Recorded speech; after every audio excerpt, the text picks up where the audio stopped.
What's up, nerds? It's your boy, the OGGM, coming to you live from Site B, joined by Steve. Hi, Steve. What's up, buddy boy? And it's time to take a look at the One D&D Survey regarding the latest installment of the playtest cleric-y stuff. It's a pretty short one because, yeah, there wasn't a lot of stuff in there, but okay. This can be, we got the new stuff. Would you like to rate the material presented? Yes. When was the first edition that you ever played? Basic. Did you play test the cleric? Yes. How satisfied were you overall with the cleric? I was satisfied. Oh, there goes Steve. Bye, Steve. And then just, it's the same things we had before. What do you like about it? What do you don't like about it? And I'm just going to put satisfied with everything here because I love clerics.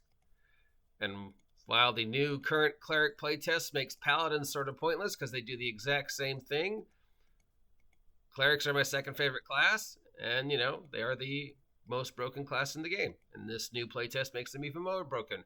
What do I think of the life domain? I don't care. I mean, I'm dissatisfied. If your whole point, Wizards of the Coast, is to stop making people think that clerics are heal bots, why did you make the whole playtest about clerics being heal bots? What do I think of the new species? I think they're stupid.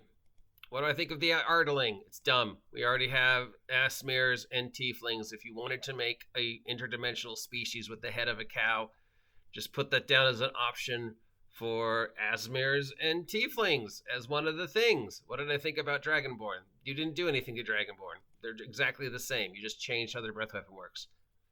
What did I think about Goliath? There was absolutely no reason to include Goliath. We already have big, hitty creatures as player character types, so I don't know why we need another one. What did I think about the ancestries for the Ardlings? I hate everything about the Ardling. It's completely pointless, and there's no reason to add it when you already have two or more races that do the exact same thing.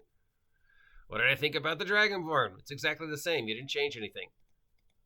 You need to separate the difference between all the Dragonborn types because in the Dragon Book and in Dragonlance, you add new dragon humanoid races. So you need to clarify the difference between Dragonborn, Dragonlings, Dragon people, Dragon children, and whatever else out there. Other than that, it's exactly the same. You just change breath weapon. What do I think about the giant ancestries for Goliath? I think it's utterly pointless. We do not need another big, hitty player character class, and we already have orcs and dwarves and dragonborn. Please rank your preference for the following terms: subtype, species, or kind. Well, if I have a choice between I'm a subtype of a specific race creature type, I'm a member of a species, or of a kind, I'd rather be a member of elven kind than the elven species. Though I still think the change was stupid. Do you use feats when you play 5th edition? Often. How satisfied with Yeomans? I hate feats. What did you think of the epic boons? They were stupid. How are the following Zig's feats presented in the article? Ability score improvement. It's fine. Epic boon of fate. Stupid. Boon of spell recall. Stupid. Boon of True Sight, stupid. What do I think about the element changes you made to the spells and skills and stuff? Like adding a brand new action to an already cumbersome action economy.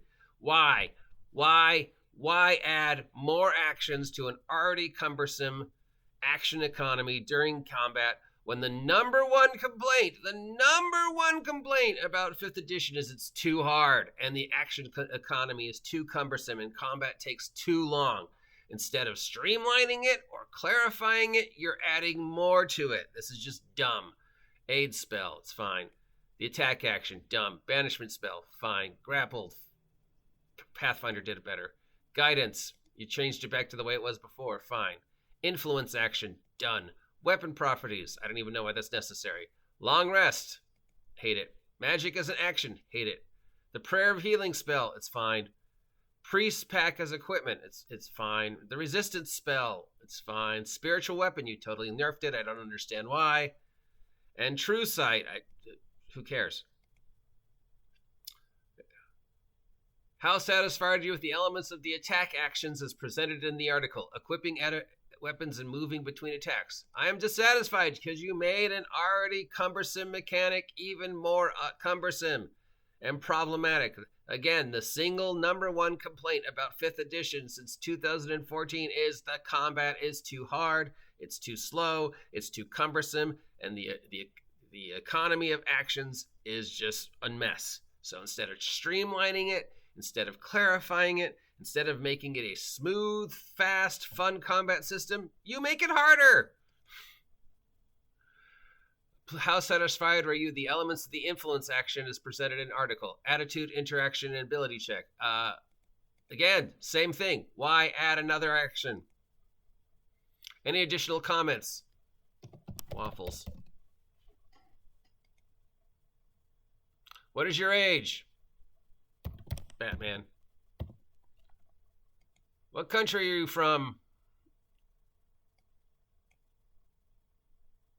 Costa Rica.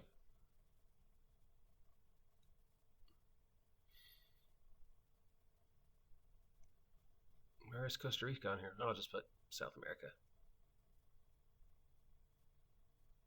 Where am I from? I'm from Switzerland. Oh, they won't let me put Batman as my age. Fine. 2. What's my age? I don't know, 6. I act like a 6-year-old most of the time. You won't accept 6, huh? Why won't you accept 6? Where? Okay, fine. My age is 11, and I'm from Switzerland. Which of these best describes your gender? Batman. There, we took the survey. Okay, that's the survey. What do we think of the survey? In closing, in regards to the latest round of One D&D Survey nonsense, the changes to the Cleric class. Okay, you are making the Cleric more combat-oriented and less focused on healing, except you have the whole build about healing. And with the Cleric abilities as they stand now, you make the Paladin, as it's written now, pointless. 2, adding the Artling species. Unnecessary. If you are so set on giving players the ability to have the head of a donkey, just put that in as an option with the already existing outer planar races. Tiefling, Asmir, and what's the middle one? Janny, or whatever, half elemental. You already have them. There's no reason to create a new one. Just say, here's a new option for Tieflings. You can have an outer planar interlude with a being of bestial interpretation, and that has transcended to you, so you've inherited some of its beastly features. So if you want your character to have the head of a hawk, bam, here you go. It's now an option for Tieflings. Same with Asmir. Same with Johnny. No need for a new class race. Dragonborn, you didn't change anything. You just need to clarify the difference between the various types of dragon humanoids since you've created so many. Goliath, utterly unnecessary. Changes to everything else. Why even bother commenting on this when we know you're going to change it again? We're only 3 into the playtest and we still got a way to go. Way to go. We haven't seen spellcasters. We haven't seen the fighter classes. We haven't seen how you're changing spells. We haven't seen how you're changing all the other stuff. We haven't seen new monsters. We haven't seen anything that might be in the DM's guide. So to ask me now what I think about changes when I know you're going to change them again is utterly pointless, other than why make combat more cumbersome. Okay, there we go. So there's the survey. If you have any desire to take it yourself, the link's down below. It's on D&D Beyond. It's free. It'll be up to the end of the month, at which point they will extend it as they have with the previous 2, because they will be not getting the results they want. And then sometime in the second week of January, the new class thing will go up, and they'll say, we got 40,000 results from the survey. And people will be like, oh yeah, 40,000, that's amazing. And then except, of course, the fact, well, you have 5 billion people playing D&D. So 40,000 out of 5 million, that's not a lot, dude. That's actually sort of disappointing. That means 4,000 and some odd people, 4 million and some odd and change people went, I do not want to take the survey. So, yeah, 40,000 is not that big of a number. if you're claiming 5 million people play D&D on an average day. Yeah. All right. Link down below if you want to take the survey.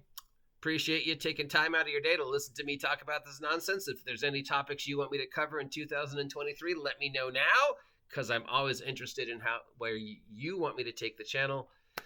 Till next time, I'm the OG GM, your guide to all the tabletop role-playing game news, weather, and general internet nonsense. Remember, this is my job, so this is a monetized video. If you do not like ads in your video, sorry. And if you want to support the OG GM in 2023, there's a lot of ways you can do it, including the best way to do it, buying my merch. Links down below. See ya.